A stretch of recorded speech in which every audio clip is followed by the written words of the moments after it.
Hello, I'm the Nostalgia Critic. I remember it, so Oh, Jesus. Have you guys seen this? Oh, fuck that noise. Yeah. Let's get out of here. Hey, wait a minute. Where the hell are you guys going? Mamma Mia, Yeah? you're really going to review Mamma Mia. Yeah, so what? Nobody's gonna watch a fucking review of Mamma Mia. Yeah, the reviews that get the most hits have superheroes, fart jokes, or Nicolas Cage. Yeah, sometimes all in the same video. It isn't just reviewing Mamma Mia. I'm tackling a subject matter that a lot of people don't usually address. Yeah, and what's that? I'm talking about the art of the chick flick. Oh! Are you kidding What are me? you, fucking crazy? Hey, get back here! Get back here! You're a fucking moron. I can buy and sell you like Abba's dignity! He should have done another Matrix mod. Yeah, some people got so mad they watched that 3 times. Why do they do that? I don't know. The truth of the matter is, there is kind of an art to the chick flick. Now, I'm not talking about ones that are on the spectrum, like is Hunger Games a chick flick, is Bridesmaids a chick flick? I'm talking about the ones that are ovaries to the wall, estrogen-inducing, couldn't be mistaken for anything else, chick flick. The same way an action film like Harry Potter is gender neutral, but Pacific Rim is obviously a dick flick. Which is like a chick flick, only the exact opposite. And that's also not to say men can't like chick flicks or women can't like dick flicks. But let's not kid ourselves, it's not boys who made the Twilight films a hit, and it's not girls who made the Transformers films a hit. Hollywood is always going to market to repetitive demographics. When they find a pattern that keeps repeating, they're going to exploit the fuck out of it. But here's the thing, there's a lot of chick flicks out there that are really good. I don't care if it mostly stars women, A League of Their Own is fucking hilarious. I don't care if there's a lot of romance and kissing, Princess Bride still kicks fucking ass. As the years go on, we see more and more effort being put into what was originally thought to only be a niche market. Hell, the highest grossing film of all time for a while was a chick flick. And you could argue the highest grossing animated film right now is a chick flick. It's clear a lot more effort is being put into them and more audiences are opening up. But here's what really pisses me off. When people try to use it as an excuse. When they watch something that they know is terrible for them and is absolute shit, but they just shrug off, it's okay, it's a chick flick. What the fuck does that matter? Calling a film a gross-out movie doesn't make Rob Schneider's work any better. Calling a film a video game movie doesn't make Super Mario Bros. Any better. So why does laziness and insulting writing get a pass here? Well, I don't think it should. Case in point, Mamma Mia.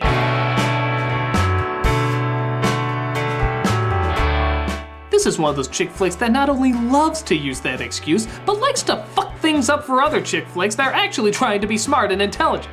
Based on the Broadway show every married man over 40 was dragged to, Mamma Mia is a jukebox musical that, rather than have a variety of artists, giving the off chance you might actually like one of them, instead chooses the one your mother listens to when she's drunk at her book club.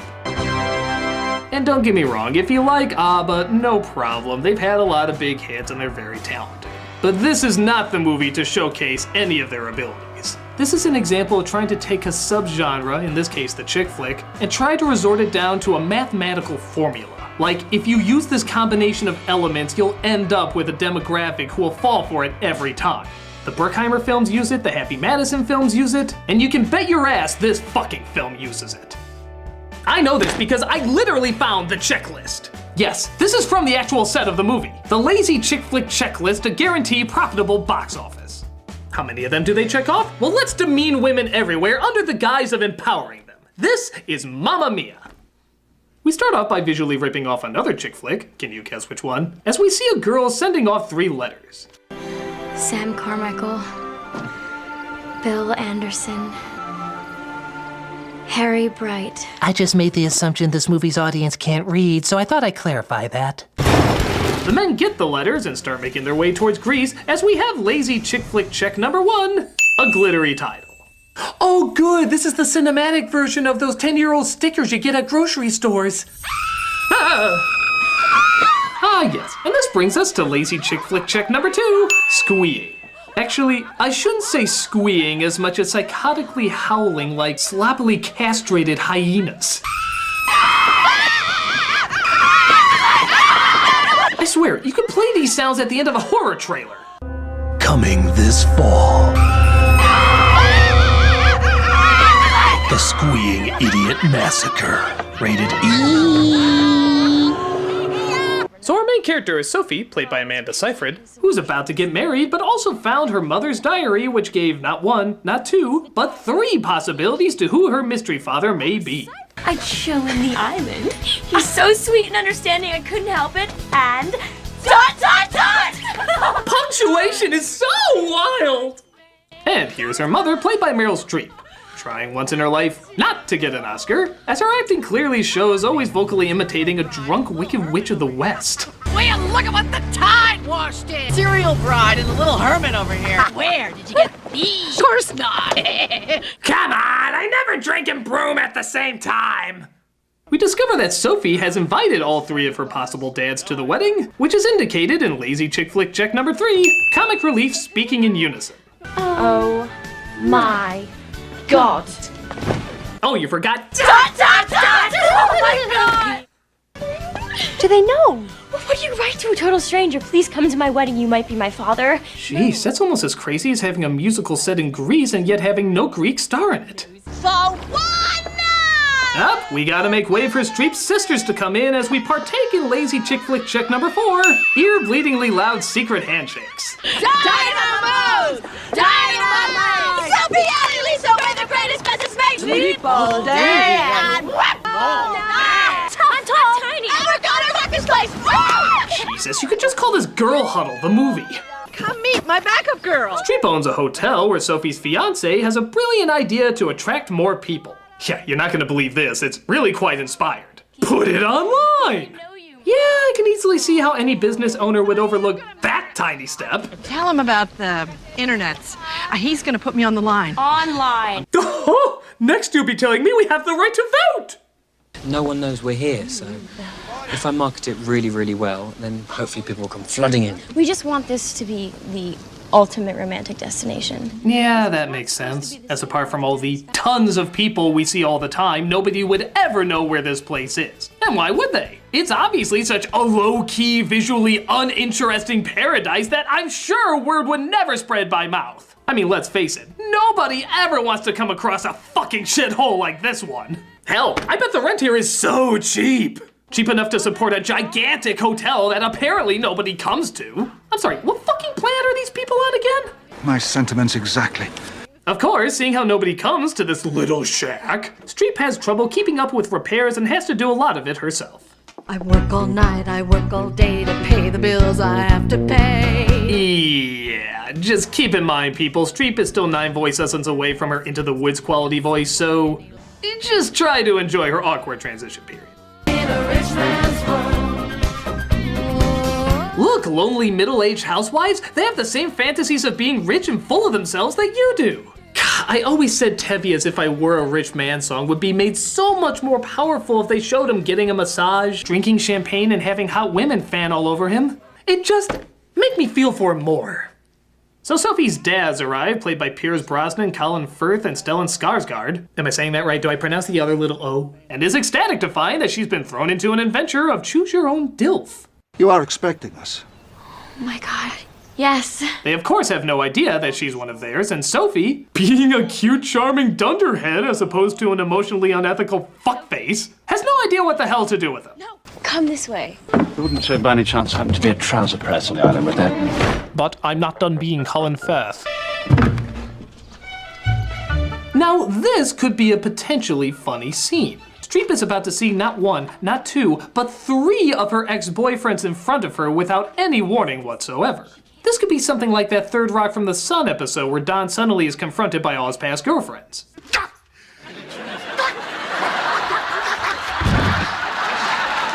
Recognize anybody?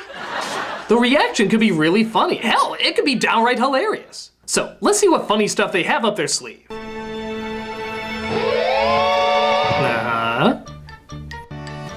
Yeah. And... I was cheated by you, and I think you know when. Wow. Fucking amazing. That was practically gift wrap for you. Just about any reaction there would have gotten a huge laugh, and instead, what do you go for? A song that intentionally has nothing funny in it whatsoever. Even the song doesn't really sum up how a person would react after seeing that. It's way too cheerful and upbeat. Which falls into the most tragic and worst of bad chick flick writing, be funny. But not really. Anyone that knows anything about comedy knows that it's all based on misery. There's always an element of something negative in it if you're going to get a laugh. But, for whatever reason, really bad chick flicks think that women can't handle actual misery, so they always follow it up with a lot of giggling. For example, after her upbeat song, she falls right into the middle of all of them. This could be a really funny setup if she freaks out or tries to come up with a clever excuse. There's a lot of various options you could do to make this very humorous. But, what does she do? Oh, it's cute, it's adorable. We don't really want to get upset here, we're just having fun. How is that funny? You have all these humorous setups here and yet you do absolutely nothing with them. Another bad chick flick that did something similar is the Sex and the City movie. They're all checking out this guy, he's really handsome, they think he's hot, but then he goes and kisses another guy. Now, that'd be funny if they looked disappointed or were bummed out, but what do? Oh, that's silly, that's fun. We're strong women, so nothing upsets us, therefore absolutely nothing funny can happen to us either. We don't want to offend you ladies because we assume that you kind of have the mindset of toddlers. Like if anything remotely threatening happened to you, you get sad and cry and oh no. So don't worry, no comedy here. Nothing funny whatsoever. We've replaced all that really upsetting funny stuff with a whole bunch of giggling. Because again, we kind of see you like babies. If you see a lot of women laughing even though you don't know shit about them, maybe you'll start laughing too. Oh look, they're laughing, don't you also want to laugh? Oh, everything's so positive and upbeat here. Nothing bad, no reality, nothing mean at all. Oh, it's okay, we're just gonna laugh here, it's gonna be so cute. Because we respect you. We respect you as smart, intelligent adults. Should you do something different to your hair, it looks nice. We respect you. We're the good chick flick.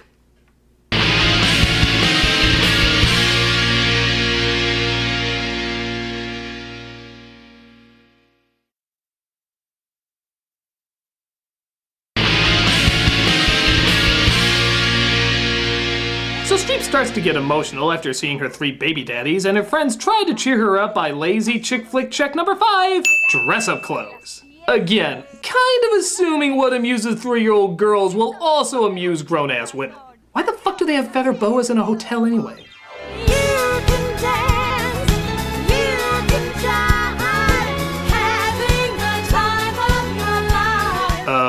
Maybe I missed something, but what does being a dancing queen have to do with the Greek hotel version of Montel Williams? Hey, all your boyfriends are back and you might be ruining your daughter's wedding, but at least you can swing those hips?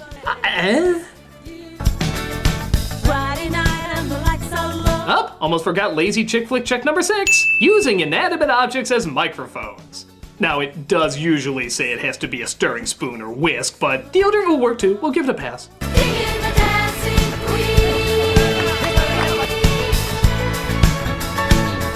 Never mind me, I'm just a man with a piano on a boat, just waiting to open up an episode of Monty Python's Flying Circus. Boy, I can only imagine the thousands of dollars that went into the amazing choreography they put in this film. I think they literally modeled it after all the suburban mothers dancing in their kitchens to ABBA music. You know I love these moves. It makes me feel like a Spice Girl. They're still a thing, right? Yay, we jumped in water! That's deserving of a high five. So we see Sophie interacting with her fathers while, of course, not singing a song about it at all, but rather singing a song about stuff that happened in the past that connects very little to what's going on now. But fuck it, at least there is some character development here among our leads. They hang out together, they talk, we don't hear what they're talking about, but at least they're together, they're doing something. For exactly 3 minutes. Yeah, because we have much more important things to get to, like another song that has nothing to do with anything. This one's sung by Sophie's fiancé. Oh yeah, there's a wedding in this movie. And a fiancé that we barely see, who apparently likes to almost burn his future wife's head off. What the hell am I watching right now?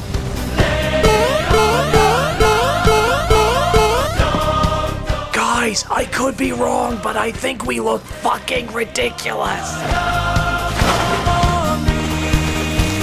You know, I'm not a wedding expert or anything, but I'm just gonna take a wild guess that the day before a wedding, people aren't quite so carefree and happy-go-lucky. I think it's it's usually more my mom's causing drama, none of the dresses fit, and my uncle's threatening to punch anybody who takes his flask away. But if you think this is what the day before a wedding looks like, I want what you're puffing. And I'm not kidding. They literally go from one song having nothing to do with anything immediately into the introduction of the next song that has nothing to do with anything. No, really, it's kind of amazing how much they don't want any character in this movie. Watch.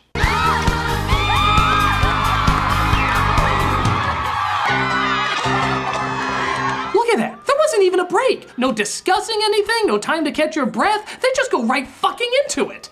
By God. Have we learned anything about these characters? I mean, what do we really know about Sophie? Nothing. What do we really know about her fiance we never see? Nothing. The three dads? That's a joke. All we know about them is that one likes everything in its place, one's more goofy and outgoing, and the other is suave and cool. Those are the fathers from Full House! You're so desperate you're doing stereotypes of TGIF stereotypes? Oh, fuck it. Just let me know when Robo Urkel comes in. Oh, wait, that'd be too threatening. Don't worry, ladies. Nothing funny at all. We're the good chick flick. The only one who seems to be a little developed is Streep's character. But even she has to take a back seat to ABBA songs that obviously aren't there to tell a story, but just be ABBA songs.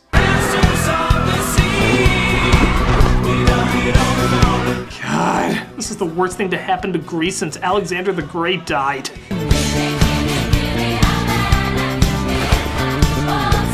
So the fathers are given presumably death by snoo-snoo as Sophie goes to, imagine, actually have a meaningful conversation with one of them. Look out! Humanity! What you drew on the boat, this is good. This is really good. Why don't you pursue this? You have a real talent here. Not to be cruel or anything, but I think that's just okay at best. I mean, I don't want to knock anyone's artistic sensibilities or anything, but do you really think that's leave this place material? I mean, who knows? Maybe there's a market out there for people who like your cocktail napkin drawings of Archer. The art world is vast, anything can happen. Eventually, all three dads, separately of course, learn the truth about Sophie being their daughter and all pledge to be there for her. This, big surprise, is a little much for Sophie to take in. What a shock! And here I thought inviting my 3 unknown dads I never met to meet up the weekend of my wedding without telling anybody dealing with other common wedding drama would cause no problems whatsoever. Oh, I only hope there's an ABBA song in this movie about being a fucking mental masochist. But nope, instead we're cutting to stupid shit like this.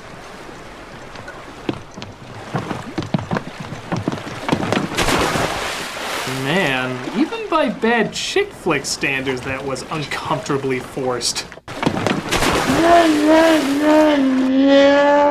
refuse to shrug under protest that we are better as a species. But Brosnan tries to see if he can make things better. It used to be so nice. Oh, wow. Wow, yeah. Where are those happy days? They seem so hard to find. His singing's so bad, even Streep doesn't know how to take it in. Reach for you, but you have closed your mind. So when you need... Oh, yes, thank God. Drown me out music. More background singers. Auto-tuning can only save me so much. When you're gone, though I try, how can I carry on? Jesus, was ADR at a karaoke pub after 20 Guinnesses? You're making Gerard Butler sound like Idina Menzel. When you're gone, though I try, how can I carry on? Okay, movie, don't make me do that again. Oh, good, we're back to Sophie. Maybe now we can finally get into her mindset and see what the hell's going through her. Let's pick up where we left off last night. What the fuck is this? Tanya can't ignore the chemistry between us. You're so hot, teasing me. Nope, seriously, where the hell is this coming from? This is literally the first time we've seen this guy and he's not even hitting on a main character. Why are we focusing on this? There's that look in your eyes. What the hell does this have to do with anything? Tell me what's happening! Okay, I know jukebox musicals have to incorporate their story to songs that already exist, but this isn't incorporating them, this is writing around them. This is dropping a roadblock of creativity to your nads. I mean, it's not like... Don't make me say it. Don't make me say it, movie. God damn it, don't make me say it. I can't. I can't fucking say it. Please, don't make me say this. It's not like Moulin Rouge where the song's actually tied in. Yeah, that's how bad we've gotten, people. You're forcing me to compliment Moulin Rouge. I feel so dirty.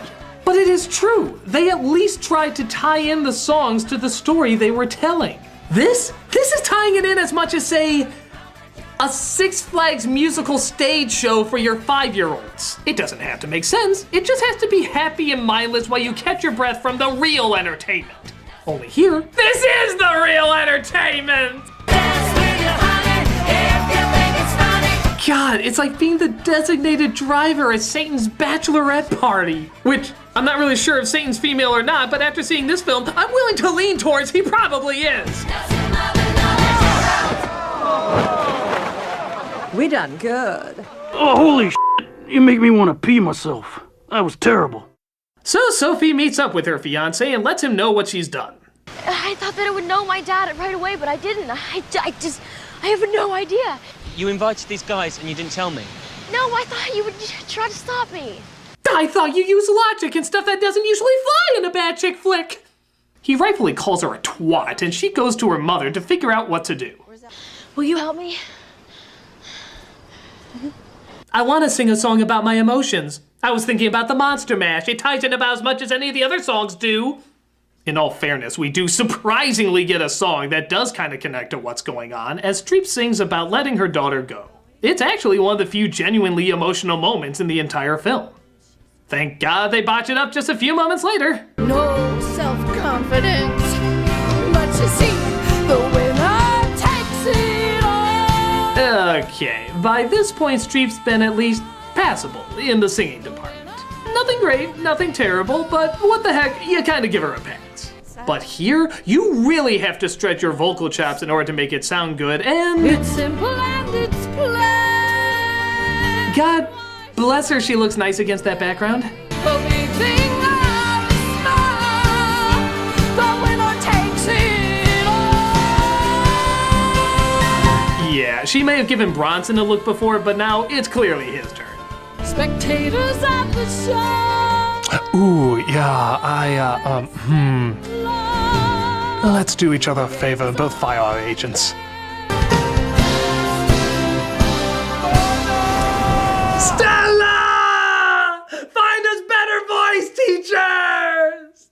So the wedding finally gets underway as she's about to marry Saturday Night Fever here, but big shock, Streep wants to steal the spotlight, partaking in yet another lazy chick flick cliche, interrupting a wedding. I have to tell you, he is here. I know, I invited him.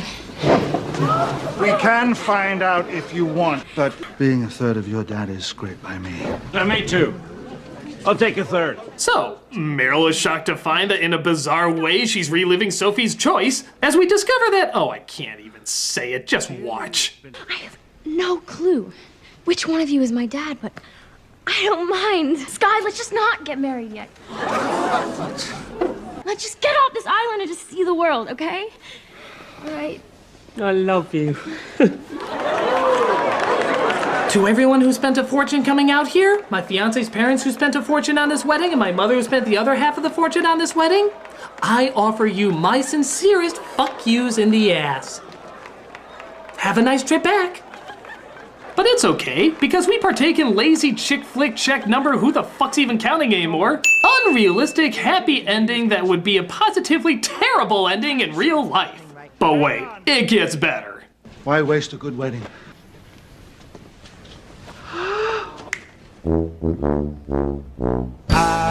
Oh God, just end it! I now pronounce you man and wife. Even though by religious standards you've broken God knows how many qualifications for a Catholic marriage. So enjoy these words that mean absolutely nothing. They have their reception and we finally wrap up on our If you change your mind. What is this? If you're all alone with a pretty bird. Movie, you're over. Shut the fuck up. No, there is literally nothing else to sing about. You've already had one pointless song dedicated to a side character, and any more and the audience is gonna stab their ears out with sharpened platform shoes. We can go dancing. We can go walking. Okay, can someone just give me something really manly here for a second? Swallow this. Thank you. So Sophie's not getting married, but is happy to know she's now getting triple the presents on her birthday. And that finally seems to wrap up our oh Christ! This movie has more endings than Return of the King! No, I see the credits rolling, that means I can stop. Good, I don't want to see any more of my 3 aunts partaking in drunken karaoke. And you know what, neither should you! Even if you're an ABBA fan, this movie is just awful. I've never seen a more pointless reason to use a band's songs. It doesn't further any story, fuel any emotion, or make us understand anything about any of the characters. I don't see how this product could have been saved. In a way, I'm glad the director went on to stronger work because I don't know how anybody could have pulled this film off in a good way. There are good chick flicks out there, ones that are smart, funny, dramatic, even groundbreaking. This is the nightmare that everybody thinks a chick flick is. And all I gotta say is thank God better films are coming out with more intelligence and thought, because this is pure shit. But I'll give the movie this, it did make me want to go to Greece. And apologize to everybody there for this film being made. Hey, speaking of moving, where did everybody go anyway? Hey guys, what you working on? Oh, well, since no one's gonna see this review, we decided to write down all the things that would normally ruin our careers. Oh my God, do you mean any of that? Oh, no, we just say it because we won't get in trouble for it. Yeah, go ahead. Say something terrible to everyone. But I can't do that, I'd be nothing without these people. Oh, come on, you pussy. Nobody's watching anyway. It's like screaming into a pillow. You think so? Yeah. Oh yeah, you'll feel much better letting out your aggression on nobody. Okay, so you want me to point to all the viewers at home? The ones that allow me to make a living doing what I love. Oh, yeah. You want me to point to all of them and just say the most terrible, horrible thing I can think of, like, you're all... I guess Mamma Mia had a bigger fan base than I thought.